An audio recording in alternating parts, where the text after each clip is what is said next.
Hello, everyone, and welcome back to another episode of Couch Sessions.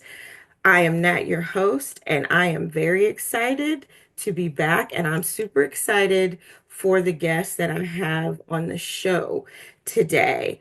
Her name is Marla Taviano, and she is a author and a poet. And I have to like dote on her because she is like a multifaceted individual. She does a lot and she is making a huge difference in the world with what she does. And her story is super powerful. We're going to dive into a lot of stuff, but I want to read you guys a little bit about Marla and then I'm going to invite her into the conversation. So, Marla is into books, love, justice, globes, anti-racism, blue, gray, rainbows, poems, and 100 other things. She reads and writes for a living and a life. She wears her heart on her t-shirts. She is on a mission, a quest, and a journey to live whole farted. And that is not a typo, y'all. She said whole farted. She is a big fan of parentheses and M dashes. And she is a mom to two freaking awesome and amazing kids. And she has two cats, and she lives right here in South Carolina. Marla, welcome to the show. Thank you, Nat. I am so excited to be here. I am excited you are here too. And I am excited for how the divine, the universe, whatever you want to call it, aligned you and I to meet and connect. And I will definitely give Marlanda some extra thank yous for connecting us. And it's just been really amazing. And I'm so excited that you are here and that you're going to be sharing some of your story about your work and all the things that you do. So I want to open it up, Marla, and just kind of talk a little bit about like how we got connected and the kind of the commonality in the connection, if you don't mind. I do not mind. I love this story. First of all, I turned 50. I'm going to turn 50 on Halloween this year, 2025. I was born on Halloween, 1975, and I'm on this quest to do 50 podcast interviews um, in 2025. So there's that. But I want to say that this is number 20. I thought it was 21, but I miscounted, so it's number 20. But this story of how this particular interview came to be is Mhm. my absolute favorite so far because it was just this kind of wow moment. And I mentioned to you that back in the day, I would have said this is a God thing. And we were talking about Mhm. how we still might say that. And I still call it that, even though my views on God, which we can talk about, have changed and evolved a lot. But I have a friend, Taylor, who is a Black queer woman who owns an organization called Liberation is Lit. I'm 49, she's 30, and we have become friends and bonded over books and people finding freedom and liberation through literature. So she has this Mhm. organization. She's incredible. I just come alongside her and do the thing. And I just am realizing that the word, like the phrase come alongside, sounds very Christian. I have so much of that in me. Like, Yes.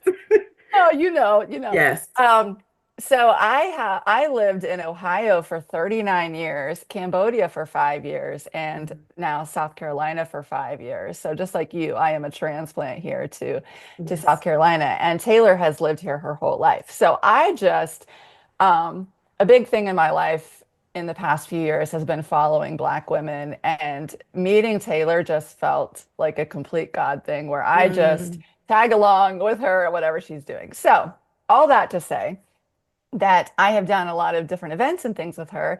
And a few weeks ago, now I can't even remember when it was, just out of the blue, it was like the day before, 2 days before, she said, "Oh, hey, I'm going to this art fair and I wanted to set up this poem art station." And poem art is something that I had started doing Mm. a year or so ago. And the Taylor and I have done a couple things together where I take poems from my book, I cut them out, and I glue them on kids' book illustrations, kind of like making these little memes. And she said, "Would Yes. you like to join me?"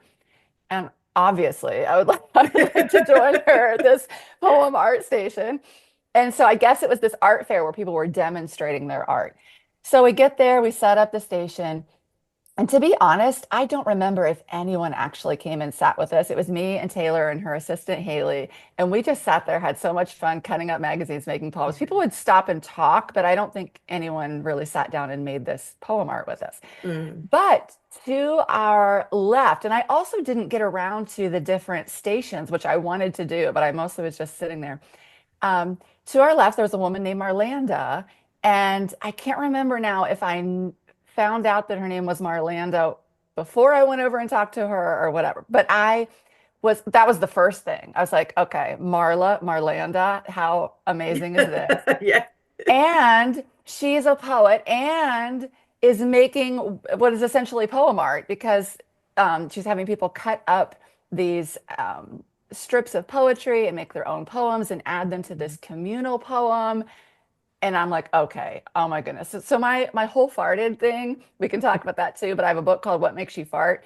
And it's basically what what gets you excited, what fills you up. And Mm. someone beside me with the name Marlanda making poem art is definitely what makes me fart. So toward the end, I went over to add a little poem to the communal poem, and it just turned into this like deep dive conversation instantly where we Mhm. just went all the way all the Yes. way into white evangelical Christianity, queerness, found Hmm. out she's getting married, like all of this. And it was, I mean, total God thing. And at some point, I must have said, I'm turning 50, I'm going to be on these podcasts or something, because Hmm. Marlanda says, oh, well, Nat has a podcast. And we bought each other's book, but then we each swapped a book for free. And then you reached out to me that you said I'm reading this book that Marlanda showed me and gave me. I had signed to both of you anyway. So it Hmm. was this really, really cool moment. And you never know when you go to these events, like I'll have my books for sale. I don't think I might have sold one and then sold one to Marlanda, and that was it. Yes. But the kind of connections and the things that happen are these huge reminders to me. Get out there, put yourself out there, Yes. and you never know what's going to happen. And yes, I need to make money, but more than that, I need these really amazing connections, deep soul connections. And that's why I'm doing this podcast thing too, because the people I get to talk to and the things we talk about, I never know where it's going to go. And it always is just this wow moment. And I end it thinking, why am I not doing this all the time? Like Mm. this is magical. So I love Yes. what you're doing. I love that we connected, and I can't wait to meet you in person as well. Absolutely. Absolutely. I'm looking forward to that too. I love what you said, putting yourself out there. And I'm going to kind of segue into our conversation based on what you just said, because growing up, well, spending time, especially in the evangelical part of the church, Yeah. it's not about you. It's about Nope. the work. It's about Yeah. the work. Um, you're if you put yourself out there, it's like you're bringing attention to yourself, or at least in the spaces Mhm. that I was in. Yep. Um, and it taught me not to trust myself, and another voice became amplified. And part of, I know what we're going to go into, I'm going to throw this word out here, deconstruction. When Mhm. you are in the midst of deconstructing, you are undoing a lot of the things that became normal to you and that you just functioned in without even realizing. There are bits and pieces of it that we still take with us. We're talking about saying it's a God thing, or Yeah. language and stuff like that. And um, the beautiful thing about what's happening now, too, is I told you on the phone, I said, I'm not going to burn myself out this time with Hmm. this particular show because I burned myself out last time doing the other show I was recording. And Right. I'm going to put it out there. I set intentions and I literally say, bring me who needs to be on the show. Wow. Yep. That's what I say every time. And I'm not caught up in this timeline either of expectation. If I think you and I talked, I was like, hey, I didn't record anything for 2 weeks. Mm-hmm. Mm-hmm. I'm okay with that. Yeah. When before the voice of society or other people were, why aren't you putting out stuff every week? I don't Right. want it to govern my life. This is a project that I love and I don't want to get burned out. And when I'm supposed to record and who I'm supposed to record with, if I set the intentions, I need to trust that that's going to happen. And here we are. Yeah, absolutely. Like it's, oh, there's so much we could say about all of this, but the Hmm. letting go of perfection Hmm. has been huge for me. It has been so hard and it has been Oh, yeah. so freeing. Hmm. And then there's that whole hustle culture, capitalism. It's Yes. all tied in. And like when you're talking about deconstructing and the things that just seemed normal, that's exactly what it is. Like things that have been normalized, whether Hmm. that's whiteness or Hmm. capitalism, like things that were like, well, this is Hmm. just how it is. This is what's good. This is no, no, no, no. No, And no, trying no. to figure out Mm-mm. what it looks like and what parts to keep and what is actually good. And Hmm. then the big thing is realizing how diverse and we are and how beautiful that is. Where, Thank you. like I said before, I've said it like in a poem, I don't want to hang around with people where our connection, our connecting thread or whatever is the beliefs we all feel forced to hold. Like, and Hmm. that's what bonds us. Like, Hmm. I want to be around people who are different from me. Now, that Yes. said, I don't I have no interest in being friends with people who hold beliefs that are harming other people. That's where I draw the line. Right. Like if I don't care what you believe or what you do or what you look Hmm. like or but if you have beliefs that are harming other people who look different or believe different, whatever, then that's where I draw the line. But I've got Absolutely. friends who are pastors and priests and like I don't go to church, but so there's just so much beauty and freedom in being like having permission, I guess, that you give Hmm. yourself to be friends with anyone and Exactly. everyone and to figure out ways like me connecting with Marlanda over poetry Hmm. instead of do you believe this? I believe this. Okay, now we're Right. good. We can be friends. Exactly. Exactly. And being okay in the same space of agreeing to disagree.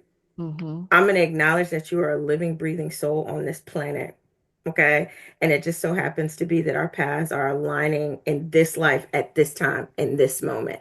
There's something to be learned in that space. And I agree with you too. Like, I don't want to be around nobody who is about harm, Hmm. or dehumanizing people or basing how you treat people based on the color of their skin, whether Yeah. they're light skin or dark skin or in between. Okay. Yeah. To me, it lets acknowledge the existence of us being human and Hmm. find something beautiful in the diversity. Yeah. Find One something beautiful. 100%. Yeah, Yeah. let's find something beautiful. And you found poetry and connection Yeah. with Marlanda.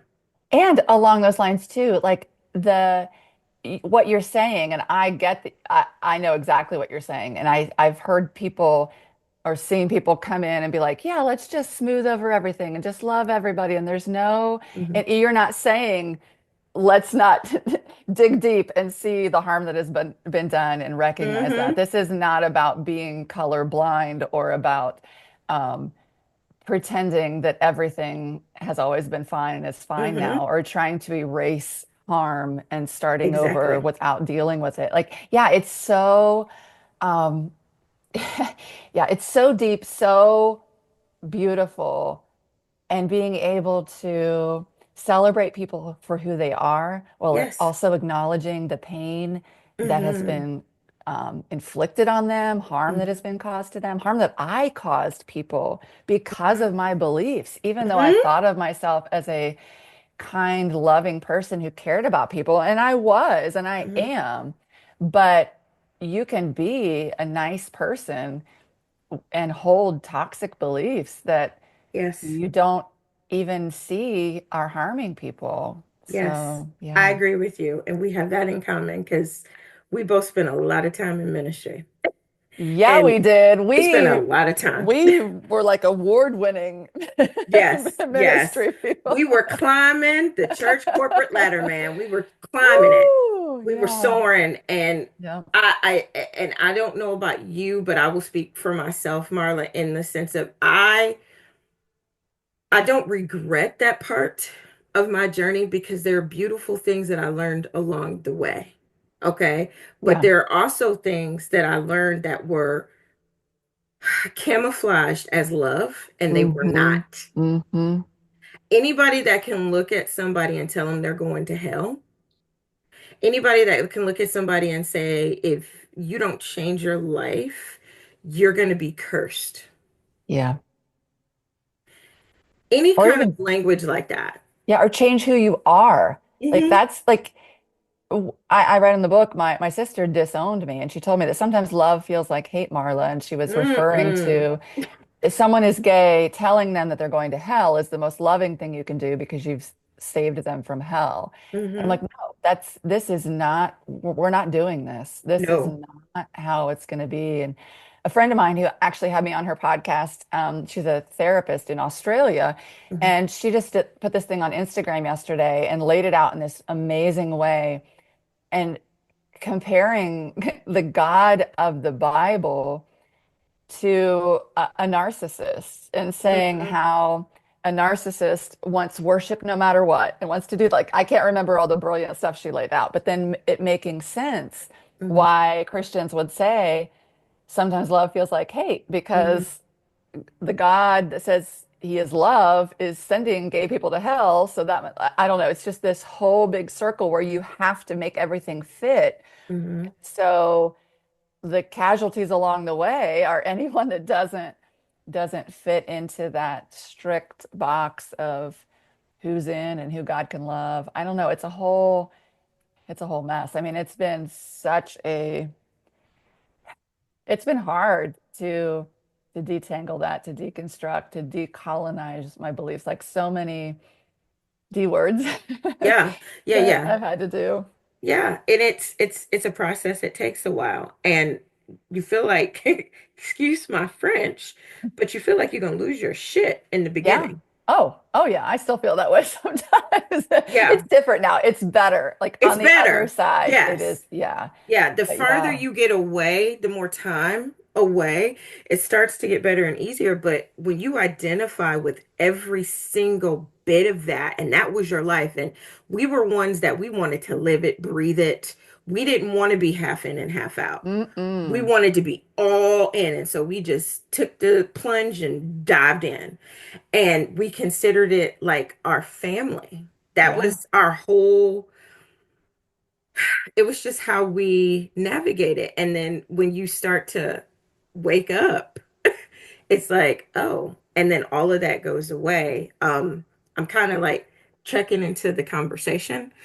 Yeah. Well, Um, yeah, it is everything. And it's hard to explain to people who didn't live and breathe it. And I mean literally, like mhm, lived like it was everything to me. And so even now, and I don't get this as much anymore, but Christians telling me, well, you must not have really been a Christian or you must not have really been saved if you're mm, now deconstructing. mhm. And in my experience, it is the ones who were all the way in Yes. who are the ones deconstructing. Otherwise, you don't really need to. I mean, I have Mhm, 62 journals I wrote to God. I have 4 published books written from an evangelical, conservative Christian mhm, perspective. I was in church every Sunday morning, Sunday school church, Sunday night, Wednesday night, and mhm, then you and I talked about our list of ministries and missions and mhm. organization, like all the churches we've been involved in. My Yes. list is it's so long. And I think what happens, well, everybody wakes up in a different way and for a different reason, but the people who genuinely want to love people, and I just kept coming up against, I can't love everybody and still hold on to this. I can't love everybody. How am I? And so for me, I eventually chose the people. Like I Mm-hmm. chose loving the people. And I have friends who can stay in church and still love everybody. That was not my experience. And Right. so I don't know that I'll ever go back to church. I may, we'll see. But Right.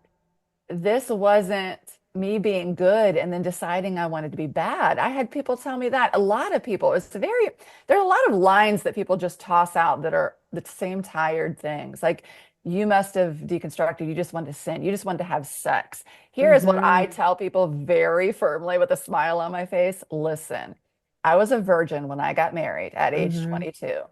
My husband cheated on me and left when I was 44. I have to this day at age 49 never had sex with someone I was not currently married to. Mm-hmm. So if I left all of this and gave up all of it so that I could go be promiscuous, well, you know what? That's you have no proof of that because there is no proof of that. Not to say that I care if anyone does leave Christianity and goes off Yes. and have sex with I was whoever. just about to say that. And if they did, oh, Yeah, okay. I don't care. I'm Right. saying you're going to have to try a different tactic with me because that Yes. one falls completely flat. Like that. I mean, I quit being a Christian so I could say the word fuck. Now there, you might have something there because that is Right. definitely a habit that I have picked up and am in love with. Yeah. Yeah. It is, it almost is like, and I'm thinking about what you're saying, Marla, and I'm having all these like flashbacks of scenarios where that come into play with myself personally. But I'm also thinking about even when we were in it, or people that are in it, and there's almost like this quest to find something wrong with you. Hmm. It's this quest to find something wrong with you. I went through a very, very painful and traumatic illness to where I was bedridden and had to learn how to walk again. Oh, wow. And you read the story of Job. I'm gonna get real deep for just a second, if you Hmm. permit me. You read the Yeah. story of Job and the accusations that flew in the story of Job.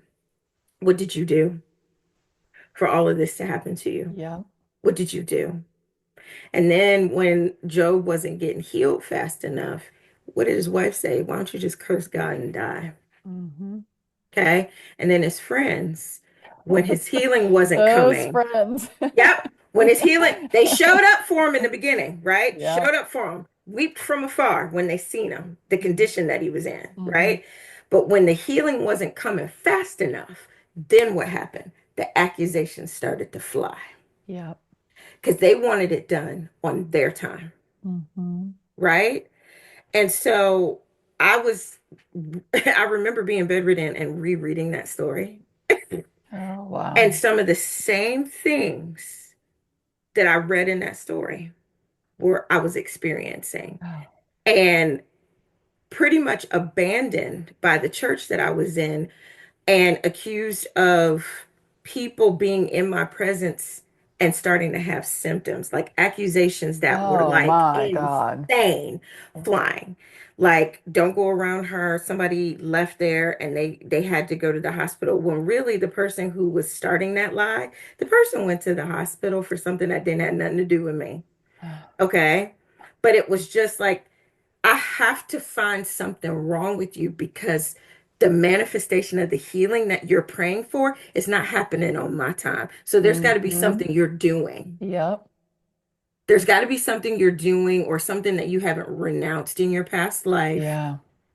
Or you might have a curse being built or that's manifesting from somewhere. And then, I would get to a place where I would be like, well, wait a minute. Don't we believe that Jesus Christ broke the curse? All curses? I don't think he Yeah, but went not through right. all that we went through for him to leave a little bit of that in there. So which is it? Which is it? Is one of my favorite lines. So I'm like, these people want to have everything both ways. There's no, which is it? Is it like faith without works is dead? Or you Right, show, like, which is it? Does God get all the credit and right, all the blame? Or does it God get all the credit and none of the blame? That's like a right. big issue with me where if, like, here's the thing. You are ill and people cannot figure it out. Who's blaming God? No one. Who's blaming you? Everyone. But if Hmm. you get healed, are they going to give you credit? No, they're Mm-mm. going to give God the credit. I hate that. Like that I hate it so much. Like I write poems about it because listen, if God is all powerful and gets all the credit, you better give that God all the blame too. Because an all Hmm. powerful God could step in and heal Nat in an instant and is Hmm. choosing not to. Hmm. So if Nat does get healed and it was Nat's fault, Right. then Nat gets the credit, right? You know, like Right. it just, which is it? Which Which is it? is it? Which is it? And Which is then it? on top of it, like the healing journey doesn't always look like you think. It's not always instantaneous. No. And there were so many different like things and places that I had to go to get to the place where I could walk again. And some of that stuff, it took me into where I am now, like in the healing arts. Hello. Yeah. Yeah. Hello. Like acupuncture. I told somebody said acupuncture is the devil. I said, really? Really? You really believe that acupuncture is the devil? Have you ever had acupuncture? No, but I've just heard it opens doors. Guess what? It helped me walk again. The things that I used to believe were of the devil and that Mhm. people still tell me are of the devil, that is another freeing, like a huge part Oh, of the yes. freedom where you're like, oh, so that isn't evil.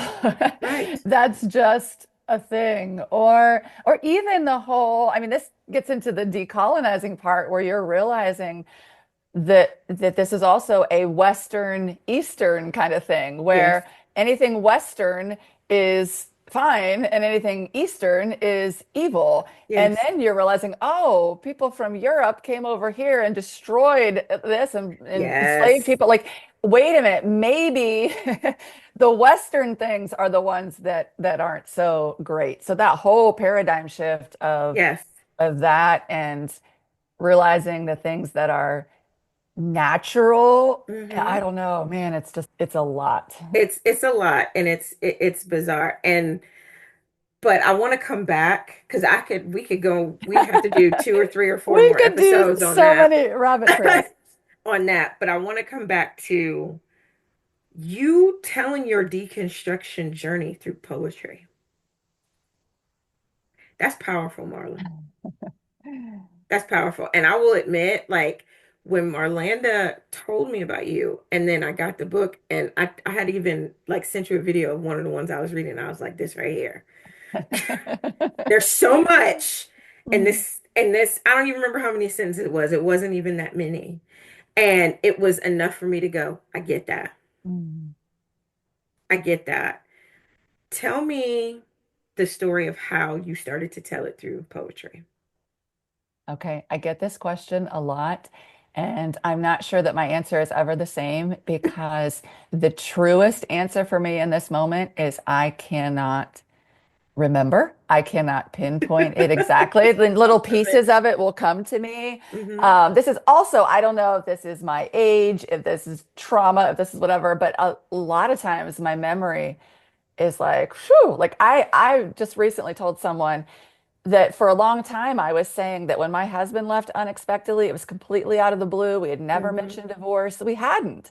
Mm-hmm. But then I looked back in my journal from the weeks leading up to that, and he had just completely frozen me out. I think now maybe he was just gearing himself up to like to have enough courage to leave. But we were not talking. He like was refusing to talk to me, and I just didn't understand.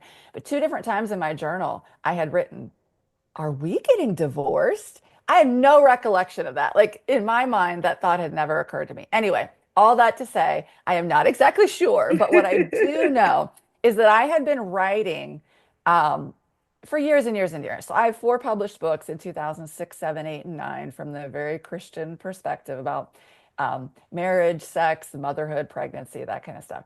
And then I had written some ebooks. So I was always, always writing. Well, as my faith started to shift and crumble and things are happening, of course, I'm going to write about this.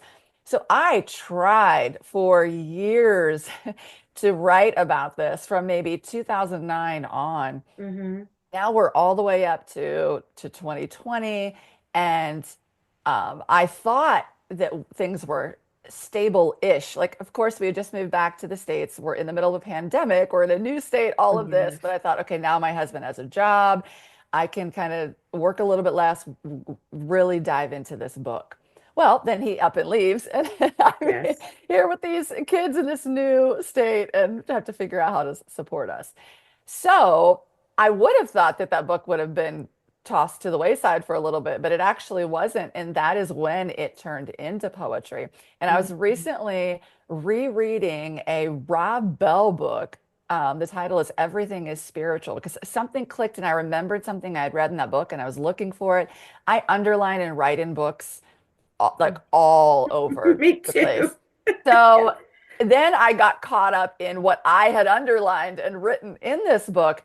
And there was a point, and it was early 2020, I think April 2021. And I had underlined something in that book, and beside it, I said, "That's it.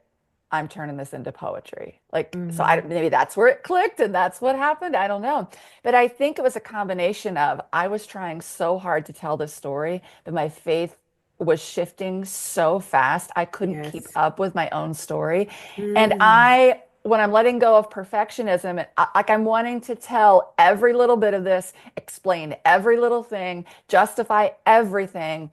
And I thought, you know what? Maybe the key here is telling less, letting Mm. go, putting something out there and risking being misunderstood, being Mm-hmm. misinterpreted, and saying, that's okay. So very scary, Yes. but also that part of knowing that people's attention spans are lower and there's so much writing out in the world and I'm trying to Mm-hmm. compete with everybody and can't keep up with everybody's Substacks and all their writing Yes. stuff. And so I think for me it was let's say less and maybe in doing that I'm actually saying more. So Mm. I think the struggle that I've had to to market and sell my books is the block that people have when they hear the word poetry and they think I don't really understand poetry. It kind of goes over my head. I feel not smart when I read Yes. poetry. And I try to tell people as often as I can, that's not what mine is. Mine is basically what I would have written in paragraphs, but then I carved away everything I didn't need and I put it there, or I took something that could have been a Facebook post. So let me just read a couple things to you. These tiny little poems that Mm-hmm. explain that. So one of them is called, and you had pointed this one out to me that you like this one, Mm-hmm. Bless His Heart. My dad wants me to write a blog post detailing all of my theological beliefs and why I believe them, so I can put an end to the confusion and people can stop calling me a heretic. Mm. And then one long story short, scrapped my wordy, drawn out deconstruction saga and swapped it out for angsty poetry. Mm. This one's called Inspo Hits Like Water Drops. I used to think I thought in Facebook posts while I was standing in the shower, but now I realize they were poems. And last one, read between the lines. When everyone wants you to explain yourself, poetry is an act of resistance. And I Mm. just had a woman, I get DMs all the time. Like, I would love to sell more books, but if I had to choose between making money off my books or getting all of these DMs and texts and emails from Yes. people, I would definitely choose that. But this was a friend we had connected as Christian authors back in the day, like 10 years ago, maybe. And she had just been seeing some posts that I was writing and came into my DMs and said, I mean this very sincerely, but do you believe in God? Because I don't know if I do, and I'm terrified. Mm. And so I explained a little bit, but I told her, listen, I don't want to be the kind of person that's like, you read my book and you'll find out. But that kind of is the truth. Like I put it Mm-hmm. all in there so you know how I feel. And since she also writes books, I said, hey, you want to do a book swap? I will send you my book, Unbelieve, and you can send me one of your young adult novels that you've written. So we did that. And almost immediately after she got it, she started sending me photos of the poems that she was reading. And that one, the Read Between the Lines, she had written um, something like all in the white space of the book, which is a dream come true for me. When Mm-hmm. people write in the white space of my books, they're responding to that poem. It's like we are having a conversation that I will never know about Mm-hmm. unless she slides into my DMs with a photo of the conversation on the page. Um, but just writing little things that resonate with people, I can't really describe how that feels to me. Mm-hmm. It's just like this tiny little microcosm of something really big. And so I'm not going to say that I'm going to write poetry forever and never go back to prose. I'm actually working on some things that are prose, but it has it has done something to me. It has rewired some things. It has, like I said, helped me let go of the perfectionism, helped me let go of having to defend and explain every single piece of everything I believe. And Mm-hmm. that's been another thing that's so freeing on the other side of believing the Bible is literal, where I no longer have to jump through these hoops and put up these walls and figure out how can I make this work, which is what people do Mm-hmm. when, like, they did that to you when you were Mm-hmm. sick. They Mm-hmm. can't afford for their beliefs about God being a good God to crumble. And Right. you being sick and you can't get well, it has to be you. It Yes. can't be God. And that cognitive dissonance, and they Oh, can't, yes. I mean, it just, so some people are able to work through it. Other people, like my sister, just cannot. Like, they have to push you out of their lives rather than risk anything happening to this carefully constructed belief system that Mm-hmm. is is really like a house of cards. It's really in danger of crashing. And they warn you Yes. about the slippery slope and the domino effect. Yes, that is real. It is It's real. real because there are a whole lot of things wrong. And Yes. if we find that one thing wrong, you're like, well, does that mean this could be wrong? And this could be wrong? Yes. This could be wrong? Yes, Yes. it does. And they are wrong. They are wrong. So And the then dominoes and the yeah. Mm. I'm sorry. Go ahead, Marla. No, Keep no, going. I'm just saying it is a true like analogy. It's a true thing, but it's because it needs to happen. Mm-hmm. So you are desperately trying to keep anything from falling, crumbling, unraveling, whatever, because you're afraid of what will happen, and your fears are founded. Like they're, it's true. It really will. But to find the true freedom and to not have to cling so tightly all the time to everything, you have to just let it unravel, and it's going to hurt like hell. Oh, yes. Yeah, go ahead. Oh, no, no, no. You're fine. I love this. This is why it's called couch sessions. I wish Um, you really were here on my couch. That's what I right. wish. Likewise, likewise. We'd be here all day. But you're right. It is, they talk about the slippery slope. And the Mhm, thing that was so profoundly awakening for me was the fact of, I'll go back to, well, which is it? mhm, Well, which is it? If I am a child of God, blessed and highly favored, on one side, you're saying I shouldn't get sick. mhm. Wasn't it Paul or Peter or one of them that said, in this life, you will have trouble? Yeah, yeah. And I Yeah. remember when I preached that one time, I didn't get asked back either. I didn't Of get asked course you back. didn't. I didn't get asked back. And I'm okay with it because that was Yeah. when I was starting to realize I'm like, if somebody gets sick, there's very if we want to go back to the Bible and what it says, and you're believing this to be the one true entity of how you're supposed to, the end all be all of how you're supposed to Mhm, be, mhm, did it not say call the elders of the church, have them lay hands, mhm. pray, and do all this stuff? It didn't say she's symptomatic. If I go around her, I'm going to catch this because her Exactly. life isn't aligned with something correctly, or um you I had a horrible time carrying children. Like I never Mm, was able to carry a child, and I'm not trying to make this about me at all, mm, Marla. I'm just pointing out how it really can just jack your thinking up. And there's a lot of yeah. people who deconstruct, including myself, who have complex post-traumatic disorder Mm, hmm. because of what they went through. And it just shapes how you see the world until you can reel it in and begin to let the weight of all the expectation of it just fall. Oh, Just yeah. let it fall. But just like you're supposed to come along and love somebody who's sick. I mean, I know people who aren't church people that know how to do that. Exactly. Hmm. There are people that I know that have never set foot in a church that know how to do that, and they know how to do that well because they see this human being in this vulnerable space and they're trying to hold space for them in that time that they're walking through, right? Yeah. And it is, I will just say this, people need to realize that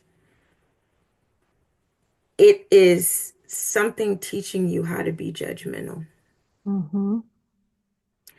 And it's teaching you that you're supposed to be judgmental. And there's this, it's, oh, but you're loving them. You're Right. loving them. Like what your sister says, sometimes love Hmm. looks like hate. Hmm. That, that right there, that's ignorant. Yep. And Yep. it is not, there's nothing within the tenets of the character and the nature of who Christ was that I see. He went after the marginalized Mm-hmm. people, the Hmm. outcast people. And then they gave him hell Hmm. because he was beating the drum to a different beat. And it Yep. was outside of what their elitism and their privilege Yeah. was saying. Yeah. So, like, Phew. really, I encourage people to really think about that. I'm not saying you're bad if you go to church. I'm not saying you're bad if you identify as a Christian. I'm not saying that. But just be careful that some of these doctrines that are being developed outside of love thy neighbor as thyself, Hmm. be careful that you Hmm. don't start to house language on, bring this person to me and I'm going to lay hands on them and they're going to get healed. Be careful. Hmm. Be careful because make sure the energy that you aren't navigating or that you think you're in is wrapped in love. Because I'm going to be honest with you, no, it's not. It's wrapped in hate and you don't even Yep. know it. Yep. Absolutely. And Sorry, I got on a and tangent. no, and I don't understand. Um, well, my sister, for example, like she her line that you were talking earlier about you can't trust yourself, it's not about you, it's Mhm.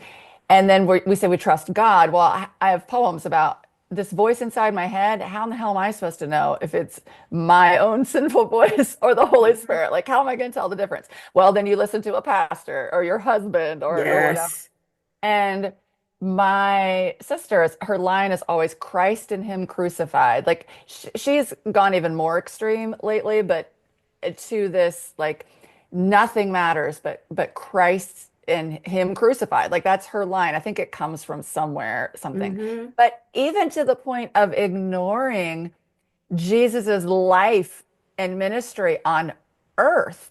So Hmm. when you are so focused um on Christ's death and resurrection, you believe it's like this penal substitutionary atonement, what all of that jazz.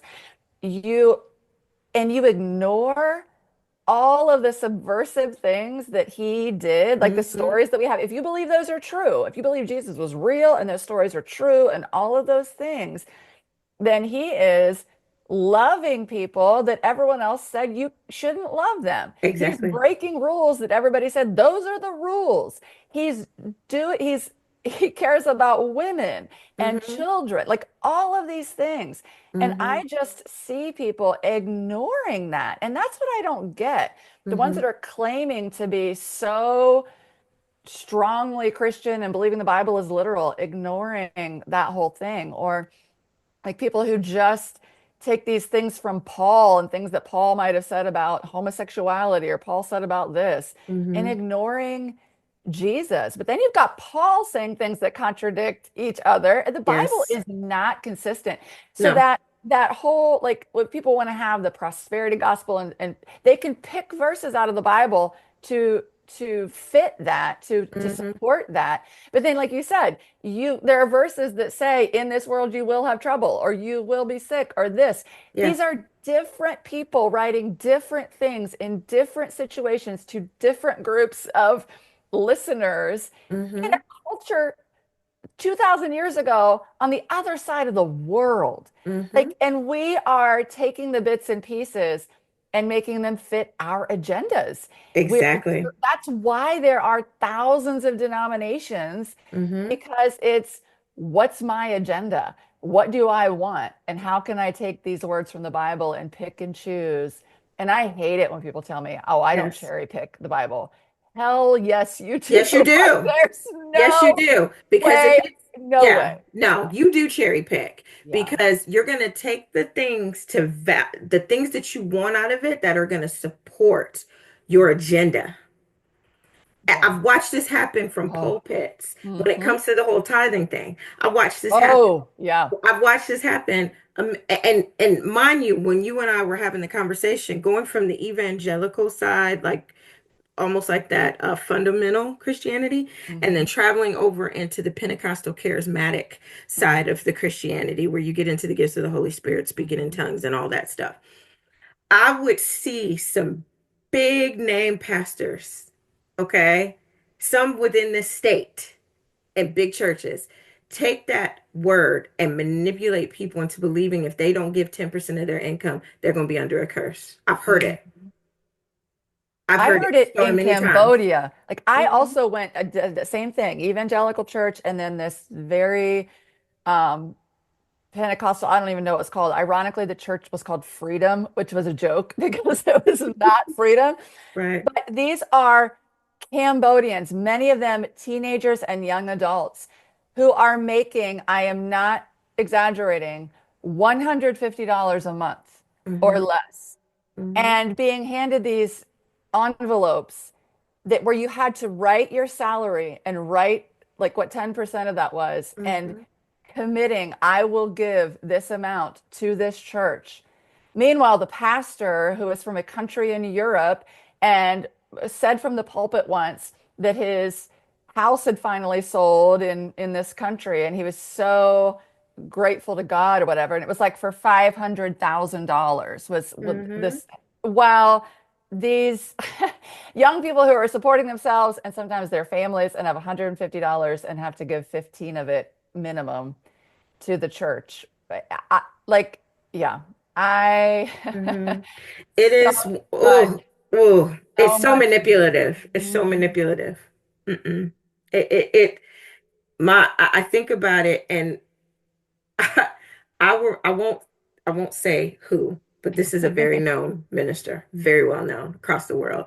And I went to one of his crusades one time and I watched a minister make him in 10 minutes $100,000.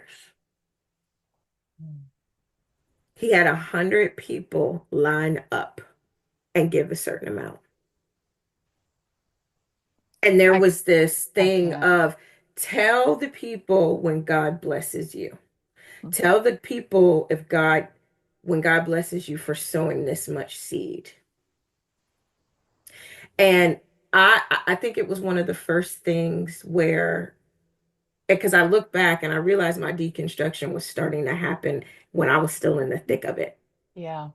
I was starting to see things that I knew in my heart and deep within my deep being that something wasn't right. Mhm. Something wasn't right.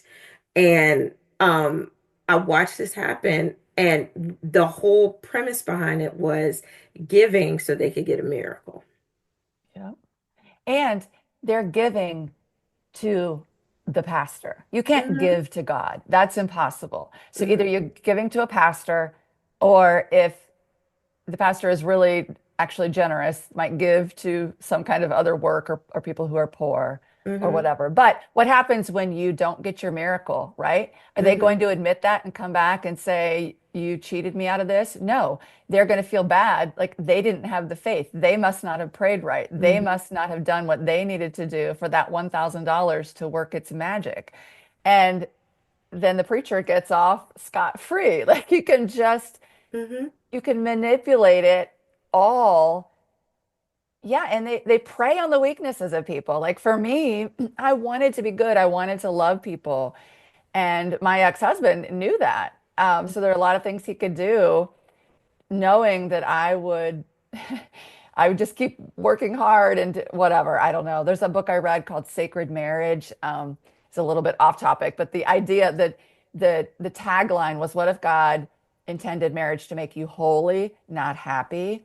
And so here I am wanting to be so holy. And so every time my deadbeat husband did something cruel or unkind or whatever, I'm thinking, okay, I can do this. This is just going to help me be holy. Like if my marriage is Mm-hmm. miserable, I'm going to be holy. I'm going to be holy. Um, and the same with like enslaved people in the US where they were told your reward is in heaven. You're going to get this reward in heaven. Like you're going to go through hell your entire physical life on earth, but just think about what you have in heaven. And for some of them that did keep them alive and keep them going, Mm-hmm. but for what? And Mm-hmm. they can do that.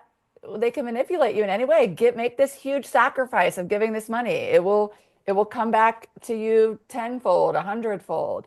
Stay in this oppressive, horrible, abusive marriage. Mm-hmm. You'll get rewarded. Do this, do that.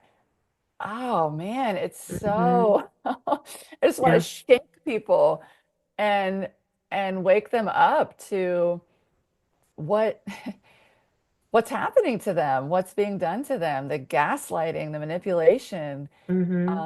that you see in the relationships and everything is right there in the church. Like pastors are doing that same thing. You have pastors who get fired from churches for sexual abuse and all these different things, and 4 months later, they pop up in this new city and they're starting a new church. Like they Mm-hmm. can just what I. Yeah. Oh. Yeah, it is. I've always said that there needs to be something put into place for spiritual abuse. Hmm.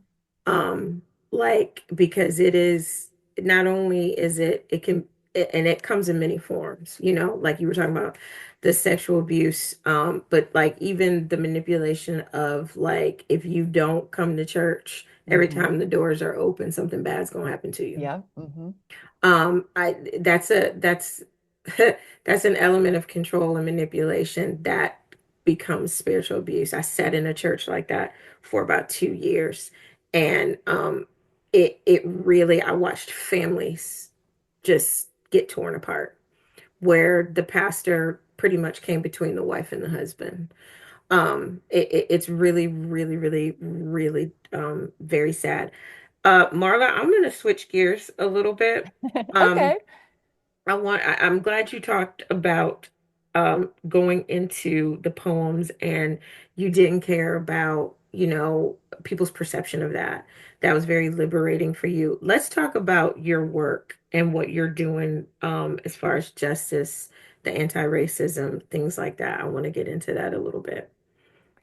Yeah. So in 2000, my cat just jumped up on the table. We'll see how. That's all right. uh, 2009, my now ex-husband and I helped a black pastor friend plant a new church in the city, and it was going to be a multi-ethnic church. Hmm.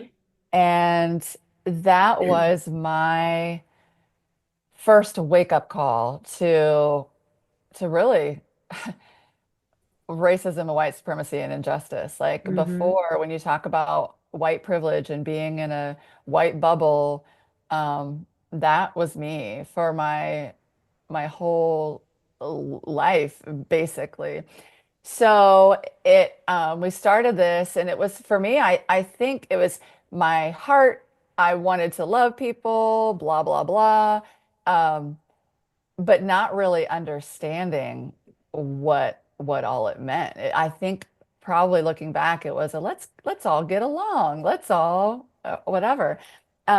So I we did that, and it was in 2012 when Trayvon Martin was killed Mm-hmm. that one of my black friends from church put on Facebook, "Why are none of my white friends talking about Trayvon Martin?"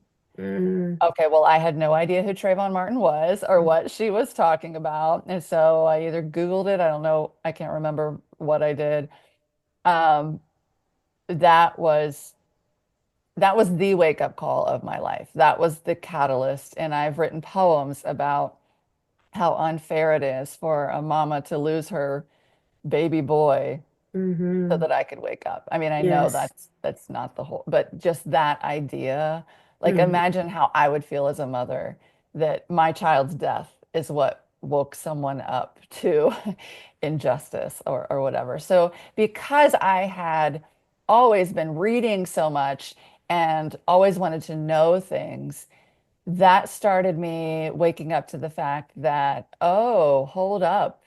Most of these books that you've been reading, Marla, are by white authors. They really are. And when Mm-hmm. people tell me, oh, I don't care about the author's skin color or ethnicity, I just read good books, and I push back on that because the way this world is set up, the way publishing is set up, if you do not intentionally seek out Black authors, queer authors, Asian authors, Indigenous Mm-hmm. authors, you will be reading white authors. You just will, because Mm-hmm. that's what most of the books are. So I Mm-hmm. start following different people, reading different books. And in 2017, so we moved to Cambodia in 2015. And um, that's when I started putting things on Facebook. That's when I started thinking through like that. I think that's when gay marriage became legalized. And Mm-hmm. I was like, so why am I not happy? Like, why are we supposed to not be happy that that gay people can get married now? What's going on here? Like, so all of these things are happening while I'm on the other side of Yes. the world and my mind is just churning and changing. And so in 2017, I started a bookstagram and I called it White Girl Learning. I had read a book by Jacqueline Woodson, who's one of my favorite authors, a Black queer woman who writes mostly kids, young adult books, but just super powerful stuff. And Mm-hmm. she has a book that's a memoir in verse called Brown Girl Dreaming. And she was either, I cannot remember now, either born in Ohio, then moved to South Carolina, or was born in South Carolina and moved to Ohio. So we had that connection. Like we love to write, we have these South Carolina, Ohio things. So I called this White Girl Learning and I started posting the books that I had been reading. I think one of the first ones was Just Mercy by Brian Stevenson, Mm-hmm. which really woke me up to the um, injustice in our justice system and Yes. mass incarceration and the school to prison pipeline and the tie from slavery to people being in prison now. And then I read the autobiography of Malcolm X, a man who I barely knew anything about, but in my mind, he wasn't a good guy. Like Martin Luther King Jr. was a good guy, Malcolm X was not a great guy or whatever. So everything, my mind is changing and I'm learning things at this such a fast rate and wanting to share that with other people because that's what I've done all the time is Mm-hmm. ever since I got on social media, whatever I was learning or discovering or figuring out, I wanted to share. So this is me just reading voraciously, learning so much. And looking back now, I don't know if I would do things differently, probably, but I was full speed ahead. Hey, Mm-hmm. everybody, guess what? We're racist. Wake up, blah, blah, blah. Yeah. Yeah. And offended a lot of people, and I actually Mm-hmm. don't care that I offended them, but I do wonder if there was a way I could have done. I still struggle with that, like not wanting to coddle people, not wanting to ease people in. Like Martin Luther Mm-hmm. King Jr. was in a Birmingham, Alabama jail telling white moderates, "You can't, you want to go slow? There's no more time." This Right. was like 60 years ago. And people are still saying, oh, we need to go a little slower. Like we need Mm-hmm. to give people, like we need to make this a little more comfortable for them. So looking back on that, I don't actually regret it because, hello, we don't have any more time. We have the luxury of going slowly. People who are being harmed do not have the luxury of us going slowly. So Mm-hmm. from there, I just kept reading, kept sharing. Then I got to where I was like reading 250 books a year. I'm sharing a book almost every day. My niece, who was, I think, 10 at the time, I was sending her books by Black, Indigenous, other authors of color. She was reading kids' books. And it changed my whole entire life. I mean, it was this parallel journey of deconstructing and this anti-racism journey, which I'm now seeing a lot of people who woke up later, white people who woke up later and are missing that piece of how closely white supremacy is all tied into this. Mm-hmm. Um, I don't consider myself an anti-racism educator. What my main thing is, I'm going to read, and now I've narrowed it down. I primarily read books by Black women. Mm-hmm. I do read other things too, but I've realized I can't read the whole entire world. So if I'm going to focus somewhere, Yes. um, and I just lost my train of thought. What was I You were reading? discussing you were reading mainly Black authors. Yeah, and oh, okay, I know what it was. So I don't then get out there and share and tell other people how to be anti-racist, how to do whatever. What I do is I read these books, then I tell white people, go read these books. So um, the the Black authors are getting the money, they're getting the promotion, they're getting that. This isn't about me. So when you're talking about like evangelicalism not being about me, that's also been a thing for me to figure out. Mm-hmm. When do I say, yes, this is what I want? This is me listening to myself. But then there are other situations where, no, this is not the place where you center yourself, Marla. And Right. I've kind of figured out that when you have this hierarchy that should not be, where men are higher than women, white is higher than black, straight is higher than queer, whenever you have those dynamics like that, I will fight to move up into places where I have not been heard, but Mm-hmm. I will not center myself in other areas of intersectionality, like Kimberly Crenshaw calls it, where like as a white woman going into spaces with white men, yes, I will speak my mind, say my piece, let me have my say. But then when it comes to listening to black women, queer black women, then listening to them and not putting myself in the center. I have not gotten this perfect. I think people are scared that they'll mess this up. And what I try to tell people is you will mess this up. What what it's all about is what will you do when you mess up. Mm-hmm. I have had a handful of black friends call me in like in a DM and say, this thing you said, this rubbed me the wrong way, or I don't think you should have said this, or you centered yourself, or this Mm-hmm. made me uncomfortable.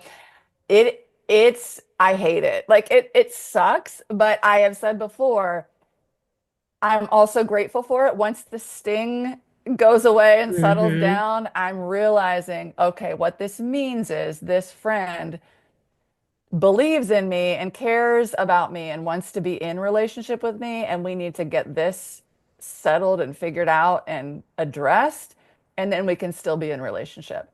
Right. Otherwise, they wouldn't bother to say those Mm-hmm. things to me, or they would say it publicly to me to try to shame me in that way or whatever. Yes. So this is ideal. Is it comfortable? No. But here's the good news about deconstructing, getting divorced, all these things.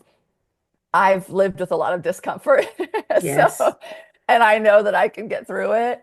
So, yeah. So that, I guess, not really in a nutshell, because that was a long version of that, that I have found so much freedom, so much joy in learning and unlearning and admitting where I was wrong. And it's not this thing where I feel so much guilt and I have to do all these things to make up for the guilt. It's not guilt anymore. It's but it is reparations. Like if I Mm-hmm. went this many years as a white evangelical Christian who believed certain things and thought other things were wrong and all of that, then I want to make things right. Like I want to spend the rest of my life, however many years I get, celebrating people for their queerness, their blackness, whatever it is. Mm-hmm. Celebrating my Muslim friends and their holidays and Mm-hmm. whatever that looks like. It's not something I'm have to do or I'm forced to do. I want to do it. I Mm-hmm. genuinely want to do it. And also finding that balance between helping fellow white people learn about the really, really bad things in history and the injustice and oppression now, while also celebrating Black joy, celebrating pride, like Yes. celebrating it's both. We can't Mm-hmm. erase the past and just be happy, but people who have been oppressed are not just their oppression. Like there's so much, yeah, it's Mm-hmm. so deep. And I many times I just wish that my friends that have any kind of oppression could just go through their lives doing what they want and not have to address, like, not having to be an anti-racism educator. Like, I wish there was no need for any Black friend of mine to be an anti-racism educator or any Mm-hmm. queer friend of mine to have to educate people on why it's okay and healthy to be queer. Like, but Mm-hmm. we are where we are. Mm-hmm. And what really sucks is how fast we have gone backward in just 100 days Oh, in yes. 2025. That is nauseating to me. Mm-hmm. I want to believe that it's like let's say they erase everything from all these museums, all these websites, all these books, all these everything. I want to believe that it's in us enough that once we, I don't know, band together somehow and can still make that live on, people can fight against it. I mean, I just saw that the lunch counter, the Woolworths lunch counter Yes. for a museum. I was just there last year for the first time, and that particular one, I mean, all of this has made me mad. But that one, something just boiled up inside of me. I was infuriated Mm-hmm. at the audacity of Mm-hmm. like I and I think Trump said something to the effect of we don't want all the negative parts of our history focused on or something. So not even it's going beyond them telling lies and saying, well, don't spread lies about history, whatever, Mm-hmm. to saying, oh, this is an absolute fact. This happened, but we don't want you to see this counter Right. We're to gonna get rid of it. know, yeah, we don't want you to even have in your mind that just a few years ago, Black people were not welcome to sit at a lunch counter and order a Mm-hmm. hamburger.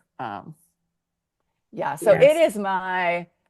it is my passion. To talk about all these things, to share them in different ways. My poetry does that. Mm-hmm. And that is a way that I have found some people are not going to listen to big, long speeches, read big, long books, but they might see a poem. They might see a poem on a piece of art that I've made, and something resonates with them. I also don't fight anymore with people who are committed to holding their toxic beliefs. I'm Right. here for the people who have been oppressed and marginalized, and I'm also here for the people who are having doubts, who are having questions, Yes. who want to know, will I be okay if I start to head down the slippery slope? And that's what I'm here for. My trilogy, so it's Unbelieved, Jaded, and Whole.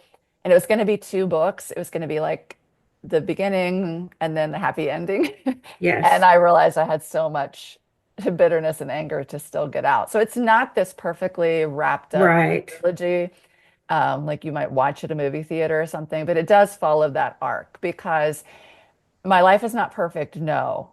But on the other side, I mean, it's just the wholeness, the freedom, more and more of it every single day.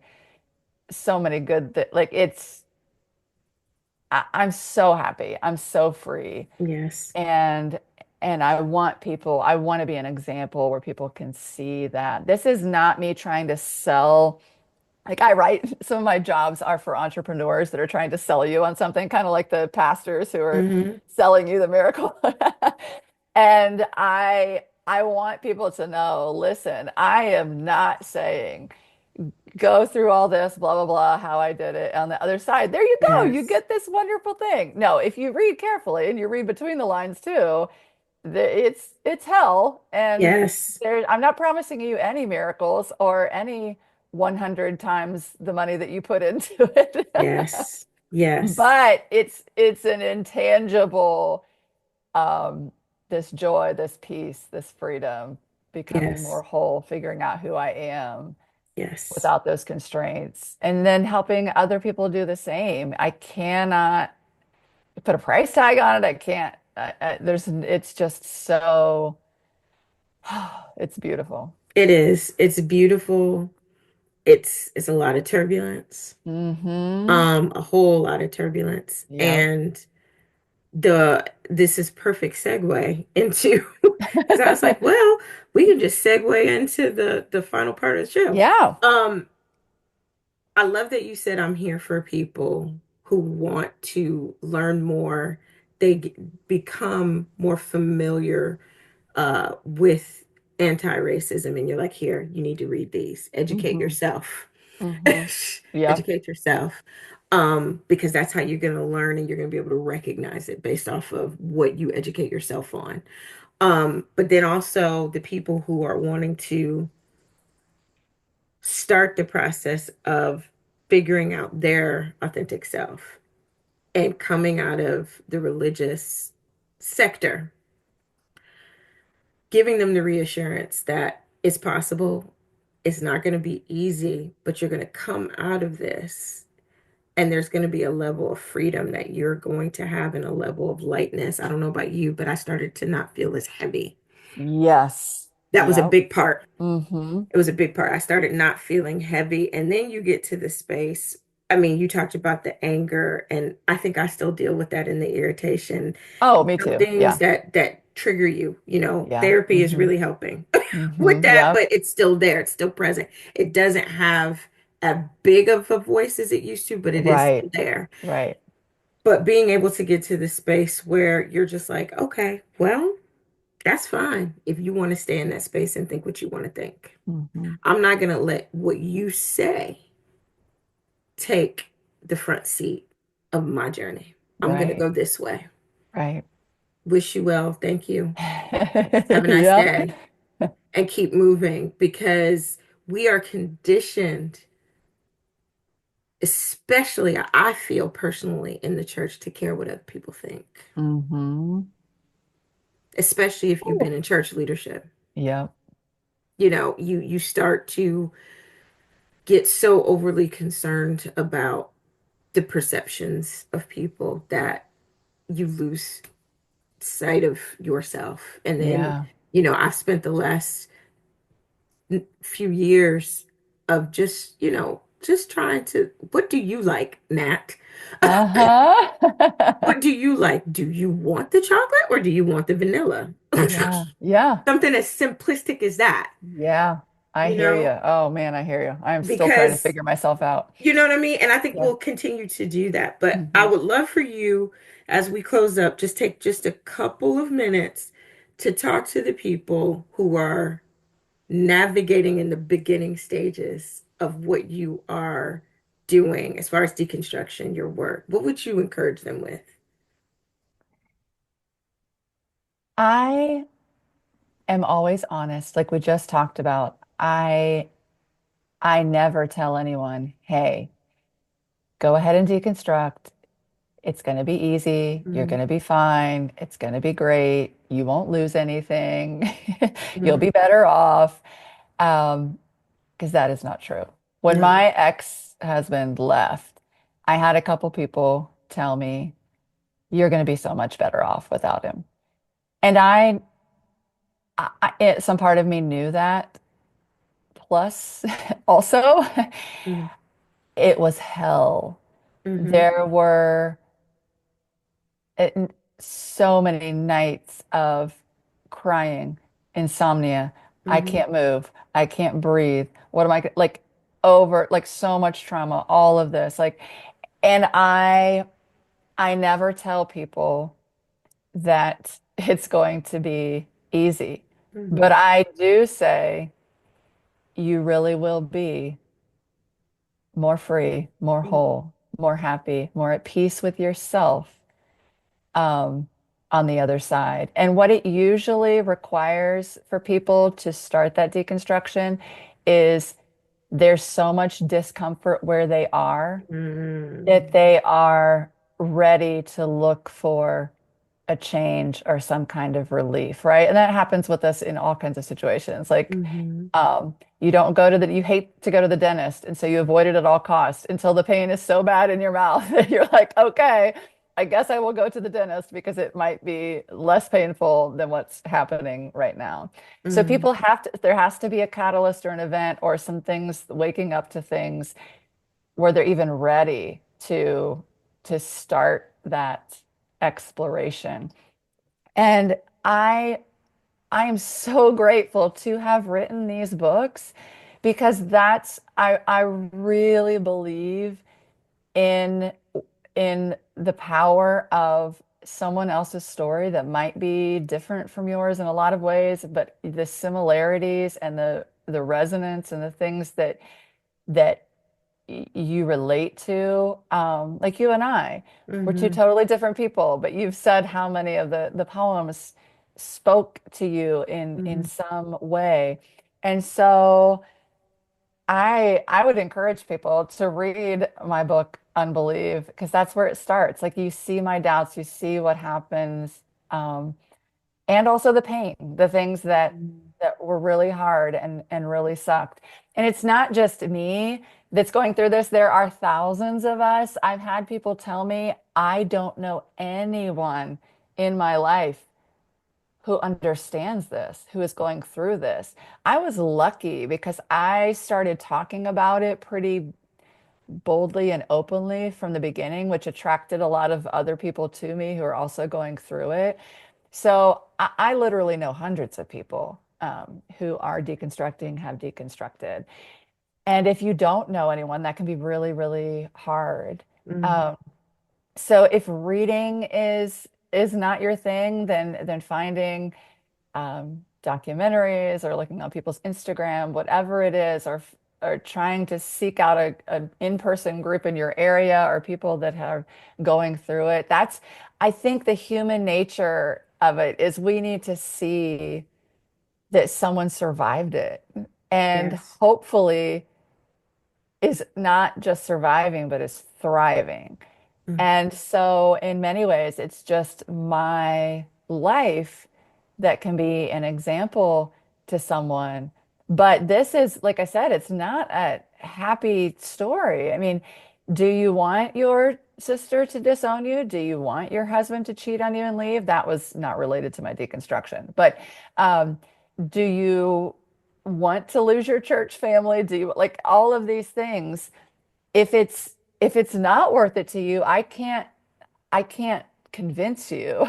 Mhm. It's just I think it really is a tip. You have to get to a tipping point where you're like, well, I can't exactly continue on this path. I know for many people, and it's many of these people have come to me in my DMs, it's when their kid comes out as queer where they never really had to deal with that before. They could secretly like their gay friends or whatever, and then go to church where they were told being gay is a sin. Well, what happens when your 13-year-old says, Mom, I'm gay? Mhm. Now what do you do? So for other people, I mean, I had people when George Floyd was murdered come back to me and say, I unfriended you in 2016 because you were talking so much about racism, and now I get it. We don't know what's going on in people's lives. We don't know what Mhm. things are happening in the country. I know there are Trump voters that are having regrets, and this might be a ripe time for them to change their minds about things. Mhm. It's so much. But yes, I don't have the perfect encouragement. Let me read a poem that's at the end of Unbelief. That kind of talks to this. A lot of people ask me where I've landed because they want to know the specifics. They want the certainty. They want to know what I believe now, kind of like my Mhm. dad. Like, say what you believe so that people can not call you a Yes. heretic. This is called Where Have I Landed? Where have I landed? That's the thing. I can fly now. And damn, what a glorious view. You can see so much from up here. Wow. And dang, there are other birds too. I might descend a light from time to time, but why would I land in any one place for very long at all when I have wings? I've always, always had wings. Mm, I So that love would be that. my encouragement to use your wings. I don't know where they will take you. I don't know, cannot promise you there are no storms where you're flying. Mm, But don't let anybody clip your wings. Don't let anyone make you believe you can't fly when you can fly. And Toni Morrison, I forget the exact quote, but something about you got to give up the shit that's holding you down if you want to fly. mm, Like you said, you feel lighter now, right? Like mm, that's the thing about birds. They mm, don't carry big things on their backs mm. because they wouldn't be able to get through the air. So yeah, it is. Um, it's hard and it's good, and I wouldn't trade a minute of it. Well, I might, I can't, I've accepted that I cannot change what has happened in the past. I can only move forward. But looking back, has been part of my journey moving forward.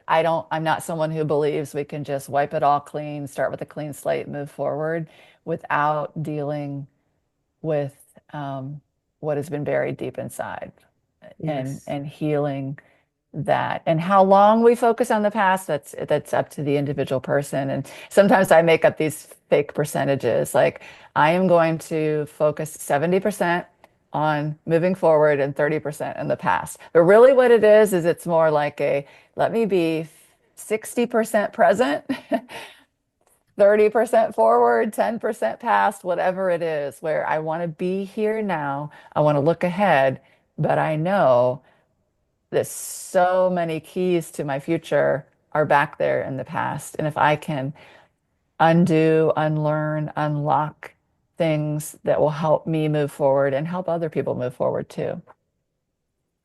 That is beautiful. It's beautiful. I love that. Just Mm. helping people get to where they need to be.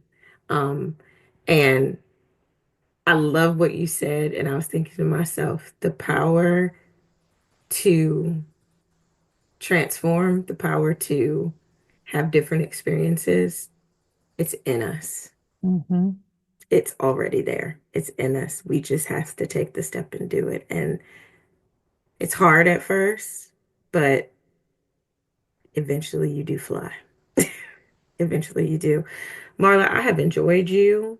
I have just sat here in awe. And I'm very, very thankful to have connected with you. And I'm looking forward to continuing to connect with you.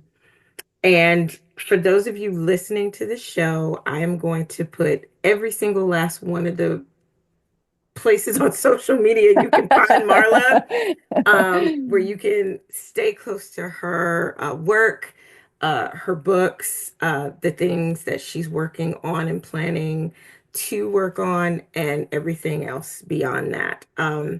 It has been just a life-giving episode to sit and talk with you, Marla. So again, thank you for coming on the show. I Well, I want to greatly say appreciate it. ditto to you, Nat, and I'm so glad we connected. Thank you, Marlanda. We will thank you going forward forever for the Yes, for this divine connection. But yeah, so much fun to talk to you, and I can't wait to interact with people who listen to this and the ripples of that. It's just, yeah, it's all beautiful. yes, it's very beautiful. All right, guys. So stay tuned for the next episode, which will be coming to you soon. And do not forget that your life has purpose. You are on this planet for a reason. People need to know that you are here, and people need to hear from you. Thanks, guys. We'll see you soon.